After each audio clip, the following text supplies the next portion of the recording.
couple months ago, I threw out an idea on this show. I said that revenue sharing is going to allow some smaller schools, the little guys who didn't have NIL bucks, big NIL bucks, it's going to allow them to start throwing some cash at players that Tennessee or big schools might not prioritize. Like a B-level recruit for Alabama or Tennessee may be the top priority for, say, USF or App State or whoever. And money's money for some of these guys, life-changing money. So this past week, the school down there at Tampa, Vince Ferrara's alma mater, if I'd remembered that, I would have left him out here for this segment. But USF landed a commitment from Powell, defensive lineman Iverson Garcia. He committed to former Vol offensive coordinator Alex Golish in South Florida. Garcia had offers from Appalachian State, Arkansas State, and Butch Jones, Austin Peay, Bowling Green, Charlotte, Eastern Kentucky, Marshall, MTSU, Memphis, USF, and Tennessee. Now, you could ask the question, why is Tennessee recruiting a guy? That's the offer list. But the fact of the matter is, that's the offer list, and the kid didn't pick Tennessee. He picked USF, which Ryan Callahan did you can find all this at the Sports Source Digital Network. We had a long talk about recruiting. It's about 20 minutes long. It's on the YouTube channel right now. But in it, he brought up the fact that, well, this kind of ties back into what you were talking about, John, in terms of these schools now have a little bit of cash to throw.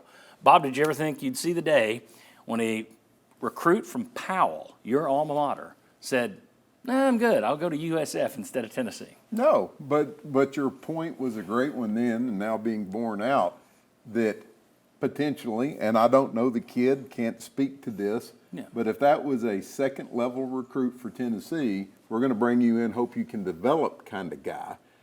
And he may be that main line, so I think how much more do you see this? And it wasn't like he was a one-star or a two-star guy. It's a three-star kid. And Tennessee signs a lot of three-star kids anyway. Mm-hmm. So does this kind of start hitting you a little bit? Okay, we're still competing up here, although, as we just talked about in the last segment, you're really not yet. But does that start taking more of these kids that you've kind of built your world around away from you? Yeah, we'll see this. I'm not in the state that we're in now. I'm not totally surprised. Yeah, 20 years ago, USF or Tennessee, it's a no-brainer. Yeah. I wonder about a guy like Deshaun Bishop. He was going to go to Coastal Carolina, ends up with an opportunity to walk on. It's really worked out at Tennessee.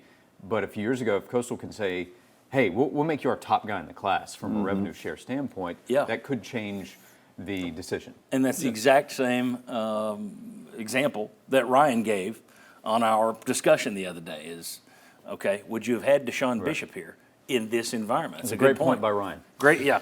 Much better by Ryan than by you, actually. No. You know, it's funny. I go back to the recruitment of Travis Hunter, where every single D1 school, FBS, wanted Travis Hunter for what he could do on both sides of the ball, and then he ends up with Dion at Jackson State, and there were a lot of people going, "What? There has to be a connection there for some reason." And then already the family relationship that Dion had already built with Travis, but a lot of it had to do with perhaps maybe some NIL money that had come in late.